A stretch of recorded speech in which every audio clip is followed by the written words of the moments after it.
தமிழ் திரையுலகத்துல பிரபலமான நடிகர் தான் ஆர்யா. 2018ல எங்க வீட்டு மாப்பிள்ளை அப்படின்ற ஒரு ரியாலிட்டி நிகழ்ச்சியில தன்னுடைய வாழ்க்கை துணையை தேடுவதாக அறிவிச்சிருந்தாரு. இந்த நிகழ்ச்சியில ஆர்யாவை திருமணம் செய்ய விரும்புற கிட்டத்தட்ட ஒரு 16 பெண்கள் கலந்துக்கிட்டாங்க. நிறைய போட்டிகள் வச்சு அதுல ஒருத்தரை செலக்ட் பண்ணணும். அவங்க தான் ஆர்யாவுடைய மனைவி ஆக போறாங்க அப்படின்ற ஒரு கருப்பொருள்ல தான் இந்த நிகழ்ச்சி ஆரம்பமானுச்சு. இது ஆரம்பமான டைமே மிகப்பெரிய சர்ச்சையை கிளப்பிருந்துச்சு அப்படின்னே சொல்லலாம். இதெல்லாம் தேவையா அப்படின்ற மாதிரி எல்லாம் கேட்டிருந்தாங்க. அதாவது ஒருத்தருடைய மனைவியை ரியாலிட்டி ஷோலையா தேடுறது அப்படின்ற மாதிரி எல்லாம் கேட்டிருந்தாங்க. நிறைய விமர்சனங்கள் இந்த ஷோக்கு எதிராக வந்துருந்துச்சு. இந்த நிகழ்ச்சியில தொகுப்பாளராக பணியாற்றியவங்க தான் நடிகை சங்கீதா. ஆரம்பத்துல இது ஸ்டார்ட் பண்ணும் பொழுதே ஆர்யா கிட்ட கேட்டிருக்காங்க, அதாவது நிஜமாவே இப்படி ஒரு நிகழ்ச்சியில மணப்பெண்ணை தேர்வு செய்ய போறியா, இது மக்களை ஏமாத்துற மாதிரி இருக்கே அப்படின்ற மாதிரி கேட்டிருக்காங்க. அதுக்கு ஆர்யா சொல்லியிருக்காரு, எனக்கு வாழ்க்கை துணை தேவை, அதுக்காகத்தான் இதை ஏற்பாடு அப்படின்னு சொல்லி பதில் சொல்லியிருக்காரு. ஆனா நிகழ்ச்சி தொடங்கி ஒரு சில நாட்களே மக்களுக்கு வழங்கிருச்சு ஆர்யா இதுல யாரையுமே திருமணம் செய்ய போறது இல்ல அப்படின்னு சொல்லி. இதனால வியூவர்ஸ்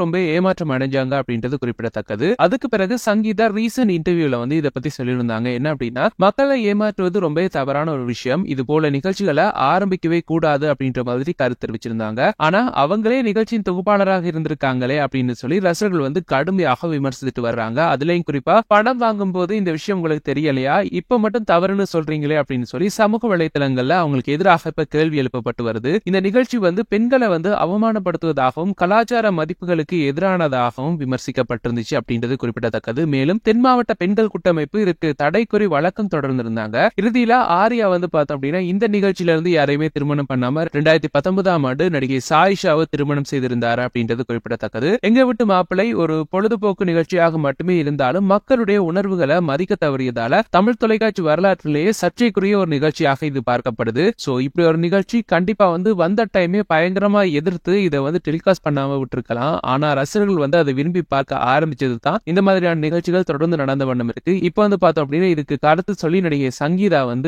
மாட்டி இருக்காங்க. சோ இதை பற்றி உங்களுடைய கருத்துக்களை கீழே கமெண்ட்ஸ் வாயிலாக தெரிவிச்சுக்கோங்க.